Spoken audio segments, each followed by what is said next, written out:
Welcome to broad river classes. मैं जुनैद अजीज़। दोस्तों, आज हम बात करेंगे एक ऐसे टॉपिक पे जो दुनिया में कहीं न कहीं किसी न किसी रूप में हमेशा लोगों को प्रभावित करते रहते हैं। उस टॉपिक का नाम है डिजास्टर, मतलब आपदा।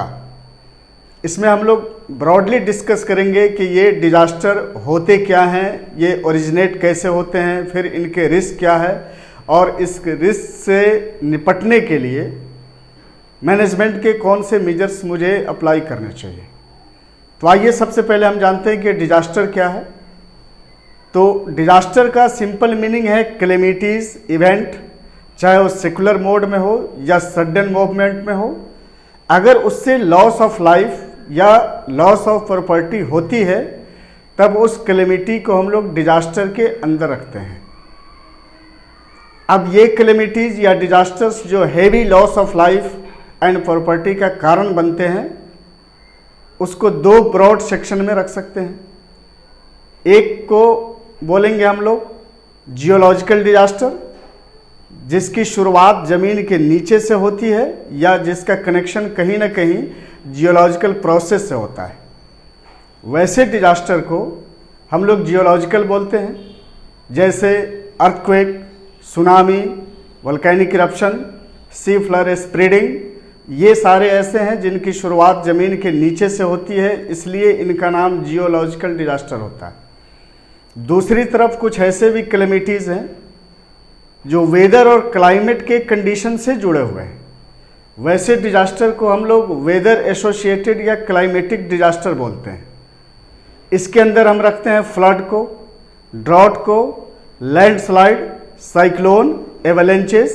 ये सारे ऐसे कैलेमिटीज़ हैं जिनका डायरेक्ट या इनडायरेक्ट संबंध वेदर या क्लाइमेट के बदलते हुए कंडीशन से होता है, इसलिए इन्हें हम रखते हैं वेदर एसोसिएटेड डिजास्टर में। तो जियोलॉजिकल डिजास्टर और वेदर एसोसिएटेड डिजास्टर ये दोनों नेचुरल डिजास्टर के ही टाइप्स हैं। दूसरी तरफ जो डिजास्टर का दूसरा टाइप है वो मैन मेड है, मतलब डिजायरेबल एक्टिविटीज़ ऑफ मैन भी कभी कभी loss of life and property का कारण बन जाता है। तो वैसे डिजास्टर को हम लोग मैन मेड डिजास्टर बोलते हैं, जैसे insurgency, terrorism, atomic explosion, bombardment, chemical disaster, biological activities या बायोलॉजिकल डिजास्टर्स। तो ये ऐसे हैं, केमिकल हो, बायोलॉजिकल हो, एटॉमिक एक्सप्लोजन हो, पोल्यूशन हो, इंडस्ट्रियलाइजेशन हो, इंसर्जेंसी हो, टेररिज्म हो। तो ये सारे ऐसे हैं जो डिजायरेबल एक्टिविटीज़ ऑफ मैन से कहीं ना कहीं डायरेक्ट जुड़े होते हैं, इसलिए इन्हें हम मैन मेड डिजास्टर के कैटेगरी में रखते हैं। तो आपने देखा कि डिजास्टर के टू ब्रॉड टाइप्स हुए, एक नेचुरल जिसके दो सेक्शंस हैं, जियोलॉजिकल और वेदर एसोसिएटेड।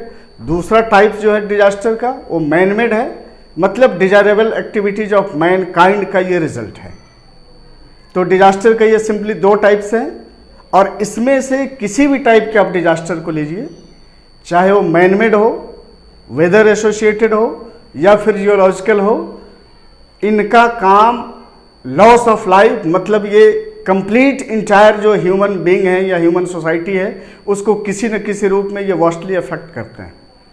इसलिए ये सारे इवेंट्स जो हुए या कैलेमिटीज़ डिजास्टर के कैटेगरी में रखे जाते हैं। अब हम लोग बारी बारी से इस पे पार्टिकुलर डिजास्टर, उससे होने वाले रिस्क और उसके मिटिगेशन स्कीम पे चर्चा करेंगे कि कहीं पे डिजास्टर अगर आता है तो वो क्यों आते हैं, उसके रिस्क क्या हैं, फिर उससे निपटने के लिए what measure should be apply, कौन कौन से तरीके हम लोग इस्तेमाल कर सकते हैं। तो आइए सबसे पहले हम शुरू करते हैं जियोलॉजिकल डिजास्टर पे, कि जिसकी शुरुआत ज़मीन के नीचे से होती है। उसमें सबसे इम्पॉर्टेंट अर्थक्वेक है, मतलब भूकंप।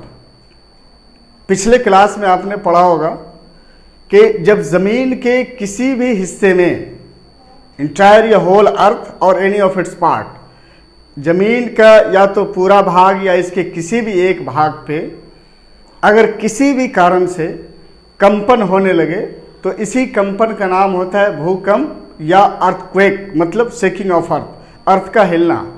अब इस अर्थ के हिलने में या तो पूरी पृथ्वी होगी या इसका कोई एक भाग भी हो सकता है। अगर पृथ्वी के किसी भी भाग पे किसी कारण से कंपन आने लगे तो ये कंपन ही भूकंप कहलाता है, जो एक डिजास्टर के रूप में बड़े खतरनाक प्रभाव डालते हैं। अब इसके कई कारण हो सकते हैं, चाहे वो टेक्टोनिक एक्टिविटी जो ज़मीन के नीचे शुरू होने वाले, या फिर आइसोटेटिक एडजस्टमेंट का प्रोसेस हो, या फिर वोल्केनिक इरप्शन के टाइम में भी कभी कभी ऐसा होता है कि पृथ्वी की सतह पे कंपन आ जाती है। तो इस तीनों में से कोई भी कारण अगर जिम्मेदार है या फिर ये तीनों ही जिम्मेदार हो, तो फिर अगर इन तीन कारणों से कहीं पे पृथ्वी में हलचल होती है, कंपन होता है, तो ये भूकंप है। अब इसके टाइप्स को आप देखेंगे तो टाइप्स में एक टेक्टोनिक अर्थक्वेक है जो टेक्टोनिक एक्टिविटी की वजह से होते हैं, एक आइसोटेटिक अर्थक्वेक होते हैं जो आइसोटेटिक एडजस्टमेंट की वजह से होते हैं, और एक वोल्केनिक अर्थक्वेक भी है जो वोल्केनिक इरप्शन के समय में अगल बगल के इलाकों पे पड़ने वाले धक्के से कंपन जो होती है, तो इस अर्थक्वेक को हम लोग वोल्केनिक अर्थक्वेक बोलते हैं।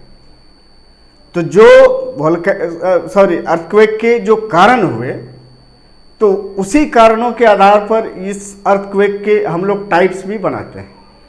तो टेक्टोनिक एक्टिविटी से होने वाले अर्थक्वेक को टेक्टोनिक अर्थक्वेक, आइसोटेटिक एडजस्टमेंट प्रोसेस से होने वाले अर्थक्वेक को आइसोटेटिक अर्थक्वेक, और वोल्केनिक इरप्शन से होने वाले अर्थक्वेक को वोल्केनिक अर्थक्वेक का नाम देते हैं। तो ये कारण और ये टाइप्स दोनों एक साथ जुड़े हुए हैं अर्थक्वेक में। अब देखेंगे हम लोग रिस्क ऑफ अर्थक्वेक के, अर्थक्वेक जहाँ कहीं पर भी होता है तो ये कैसे प्रभाव जनजीवन पे डालते हैं, इसको समझने की ज़रूरत है। तो जैसा कि मैंने बताया आपको कि डिजास्टर के लिए सबसे ज़रूरी है कि loss of life and property, ये उसका क्राइटेरिया है। भले ही रिस्क का लेवल छोटा हो, उससे बड़ा हो या बहुत बड़ा हो, लेकिन उसमें रिस्क आएंगे ही आएंगे। अगर रिस्क नहीं है तो फिर वो डिजास्टर नहीं है। तो अर्थक्वेक से जो होने वाले रिस्क हैं उसमें सबसे पहला आता है heavy loss of life and property. धन और जन की एक बड़े स्तर पे हानि होती है अर्थक्वेक में। कभी कभी अर्थक्वेक से ऐसा भी होता है कि सरफेस पे क्रैक या दरारें पड़ जाती हैं। कभी कभी ऐसा भी होता है, कभी कभी नहीं बल्कि जनरली ऐसा होता है कि अगर सिस्मिक वेव्स की स्पीड ज़्यादा हुई रिक्टर स्केल पे, तो मकान भी गिर जाते हैं, बड़ी बड़ी बिल्डिंग्स भी गिरते हैं, ट्रांसपोर्ट भी डिस्टर्ब होता है, कम्युनिकेशन के सिस्टम भी बर्बाद होते हैं, लॉस ऑफ प्रॉपर्टी चाहे जिस लेवल पे होती है, और लॉस ऑफ लाइफ भी जिस लेवल पे हो। रिस्क जितना बड़ा होगा लॉस ऑफ लाइफ का लेवल भी उतना ही बड़ा होगा, तो ये भी होता है। तो ये सिंपली अर्थक्वेक, उसके कॉजेस और ये उसके इफेक्ट है। अब अर्थक्वेक तो एक नेचुरल कैलेमिटी है जिसको आप रोक नहीं सकते। तो इसके लिए जो मिटिगेशन स्कीम है कि how can we save from the risk of earthquake, हम लोग खुद को कैसे सेफ रख सकते हैं इस अर्थक्वेक से, ये एक बड़ा सवाल है। चूंकि ये नेचुरल कैलेमिटी है, वी कांट चेक इट, हम लोग इसको रोक नहीं सकते, लेकिन हम लोग खुद को बचा सकते हैं इससे, या इसके जो रिस्क हैं उससे होने वाले खतरे हैं, उस खतरे से खुद को बचाने के लिए some basic point should be keep in mind. कुछ बुनियादी चीज़ें हैं जिसको आपको दिमाग में रखना चाहिए, वही इसका मिटिगेशन स्कीम कहलाता है, वरना ये रोकने की चीज़ नहीं है चूँकि ये नेचुरल है। तो सबसे पहले जो basic point should be keep in mind to reduce the risk of earthquake, इससे इसके खतरे को कम करने के लिए जो मिटिगेशन स्कीम या मेजर्स जो आपको अप्लाई करने हैं, उसमें सबसे पहला काम करेंगे कि mapping of earthquake prone areas, जो हाईली सेंसिटिव एरियाज हैं, खतरनाक इलाके हैं, संवेदनशील इलाके हैं, जहां अर्थक्वेक के खतरे ज़्यादा आते हैं और बड़े स्केल पे आते हैं, तो settlement should be avoid in highly sensitive areas. तो जो खतरनाक इलाके हैं जहां पे अर्थक्वेक के खतरे बार बार या बड़े स्तर पे महसूस किए जाते हैं, तो वैसी जगहों पे सेटलमेंट नहीं बनाना चाहिए, वहाँ से दूर बसिए आप। दूसरा, एग्जामिन द प्रीवियस रिकॉर्ड या प्रीवियस डिजास्टर, इसके पहले जो डिजास्टर आए वहाँ पे अर्थक्वेक, उसकी एग्जामिनेशन आप करिए और find out the causes of earthquake. वहाँ पे जो अर्थक्वेक आए उसके कारणों का पता लगाएं कि वो टेक्टोनिक एक्टिविटी की वजह से हुए थे, या फिर आइसोटेटिक एडजस्टमेंट की वजह से हुए थे, या फिर वॉल्केनिक इरप्शन की वजह से हुए थे, तो पहला मिटिगेशन स्कीम जो आपको अप्लाई करना है कि settlement should be avoid in highly sensitive areas, खतरनाक इलाकों से आप दूर बसें। दूसरा, आप एग्जामिन कीजिए पहले वाले डिजास्टर और उसके खतरे को और उसके कारणों को। तीसरा, a general awareness programme should be spread among the people, लोगों के अंदर एक अवेयरनेस प्रोग्राम चलाइए कि हाउ कैन वी प्रिजर्व और protect our self from the risk of earthquake, कि हम लोग अर्थक्वेक के खतरे से खुद को कैसे बचाएं। मतलब लोगों के अंदर इस अवेयरनेस को आप जगाइए कि अर्थक्वेक से हम अपने को कैसे सेफ रख सकते हैं। चौथी बात ध्यान में रखने हैं कि जब कभी भी अर्थक्वेक आता है और eight the time of earthquake, जब कभी भी आप घर में होते हो तो आपके घर में जो बेंचेज हो, मतलब जो मेज लगे हों, पलंग लगे हों, आप उसके अंदर छुप जाइए। अर्थक्वेक के टाइम में कभी भी दीवारों को पकड़ के आप खड़े ना हो, और कोशिश करें कि अगर आपको मौका मिलता है तो आप ओपन प्लेस पे भागिए, चूँकि घर में रहने से रिस्क के खतरे ज़्यादा बढ़ जाते हैं। तो अगर ये पॉसिबिलिटी बनती है कि अर्थक्वेक के टाइम में आप आसानी से घर से बाहर निकल सकते हैं तो बाहर निकलिए। अगर ऐसा लगता है कि दूसरी, तीसरी, चौथी मंजिल पे आप नहीं निकल सकते आसानी से, तो आप दीवार पकड़ के खड़े मत हों। अगर कमरे के अंदर बेड है, मेज लगे हुए हैं, पलंग है, तो आप उसके अंदर छुप जाइए। तो ये एक सिंपल मेजर्स हैं जिससे उससे होने वाले रिस्क को रिड्यूस किया जा सकता है। कंप्लीटली अर्थक्वेक को अवॉइड नहीं कर सकते आप, बस होने वाले जो खतरे हैं उसको कम करके अपने को आप सेफ साइड में रख सकते हैं। भारत में कुछ ऐसी जगहें हैं, ऐसे एरियाज को लोगों ने फाइंड आउट किया है कि जो हाईली सेंसिटिव एरियाज हैं, उसको हम लोग बोलते हैं अर्थक्वेक प्रोन एरियाज या अर्थक्वेक प्रोन रीजन। उसमें एक हिमालयन रीजन है, माउंटेन रीजन, जो हाईली सेंसिटिव एरियाज हैं जहां अर्थक्वेक के खतरे अक्सर महसूस किए जाते हैं, तो जोन ऑफ हाई इंटेंसिटी के अंदर आते हैं। दूसरा, जो प्लेन रीजन को आप देखते हैं, हिमालय के बाद जो इंडिया का दूसरा बड़ा सेक्शन है फिजिकल पार्ट का, और नॉर्दर्न प्लेन है या ग्रेट प्लेन ऑफ इंडिया है, वो जोन ऑफ मीडियम इंटेंसिटी के अंदर आते हैं। मतलब मध्यम लेवल के संवेदनशील इलाके, जहां अर्थक्वेक तो आते ही हैं लेकिन यहाँ पे अर्थक्वेक की संभावनाएं उससे थोड़ी कम होती है, और जो होने वाले खतरे हैं, रिस्क हैं, वो भी रिक्टर स्केल पे कम पैमाने पर वो आते हैं। तीसरा जो रीजन है वो प्लेटू रीजन है, जो जोन ऑफ लो इंटेंसिटी के अंदर आते हैं। मतलब ये संवेदनशील तो है लेकिन इस दोनों की तुलना में ये कम संवेदनशील है, और यहाँ जो होने वाले अर्थक्वेक हैं, इनसे होने वाले जो खतरे हैं वो भी रिक्टर स्केल पे कम आते हैं। तो भारत में जो अर्थक्वेक का रीजन है, जहाँ पे अर्थक्वेक के खतरे अक्सर महसूस किए जाते हैं, वो तीन तरह के हुए। एक जोन ऑफ हाई इंटेंसिटी, जिसके अंदर माउंटेन रीजन को रखेंगे। दूसरा, जोन ऑफ मीडियम इंटेंसिटी, मध्यम किस्म के संवेदनशील इलाके, जिसमें हम लोग नॉर्दर्न प्लेन को रखेंगे। तीसरा, जोन ऑफ लो इंटेंसिटी, जिसमें प्लेटू रीजन को या फिर आइलैंड ग्रुप का जो एरिया है उसको भी रख सकते हैं।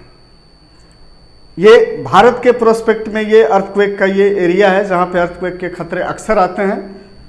अगर वर्ल्ड के प्रोस्पेक्ट में भी देखा जाए तो आप देखेंगे कि उसमें पैसिफिक ओशन के चारों तरफ वाला जो इलाका है, वहाँ पे अर्थक्वेक के खतरे अक्सर महसूस किए जाते हैं, इसलिए उन्हें fire ring of Pacific belt भी बोलते हैं। दूसरा, मिड कॉन्टिनेंटल बेल्ट, मतलब महादेशों के जो बीच वाला एरिया है, वहाँ पर भी अर्थक्वेक के खतरे ज़्यादा आते हैं, जिसको मिड कॉन्टिनेंटल बेल्ट बोलते हैं। और तीसरा, अफ्रीका में जो रिफ्ट घाटी के अगल बगल के इलाके हैं, वहाँ पे भी अर्थक्वेक के खतरे अक्सर महसूस किए जाते हैं। तो ये दुनिया में तीन बड़े सेंसिटिव एरियाज हैं जहाँ पे अर्थक्वेक जनरली आते रहते हैं। एक तो fire ring of Pacific belt, Pacific ocean के चारों तरफ वाला इलाका। दूसरा, मिड कॉन्टिनेंटल बेल्ट, कॉन्टिनेंट के बीच वाले इलाके अक्सर। और तीसरा, अफ्रीका कॉन्टिनेंट की रिफ्ट वैली वाला जो रीजन है, वहाँ पर भी अर्थक्वेक के खतरे अक्सर आते हैं। तो विश्व में भी तीन रीजन को आप आइडेंटिफाई कर सकते हैं। भारत के प्रोस्पेक्ट में भी तीन सेंसिटिव एरियाज, मतलब हाईली अर्थक्वेक प्रोन रीजन को भी आप आइडेंटिफाई कर सकते हैं। तो इस लेसन में आपने देखा यहाँ पे इस लेक्चर में कि जो डिजास्टर के टाइप्स में एक जियोलॉजिकल डिजास्टर और उस जियोलॉजिकल डिजास्टर में जो एक अर्थक्वेक सबसे बड़ा, सबसे घातक और सबसे इम्पॉर्टेंट है, वो कैसे होते हैं, कहाँ होते हैं और उससे होने वाले खतरे को हम लोग कैसे रिड्यूस कर सकते हैं, मतलब मिनिमाइज कैसे कर सकते हैं, यह आपने देखा। अगले दिन में नेक्स्ट एपिसोड में हम बात करेंगे दूसरे डिजास्टर पे जिसका नाम होगा सुनामी, कि सुनामी से हम लोग कैसे निपटते हैं, सुनामी कैसे आता है, उसके जो सेंसिटिव रीजन है वो दुनिया में कौन कौन से है, और फिर at the time of tsunami what measures we should apply to protect ourself from the risk of tsunami. Tsunami के खतरे से हम लोग बचने के लिए क्या करें। तो अगर मेरी ये वीडियो, मेरी ये जानकारी आपको अच्छी लगती है तो आप अपने दोस्तों में इसको शेयर करें, इस चैनल को सब्सक्राइब करें, वीडियो को लाइक करें। Thanks and have a nice day.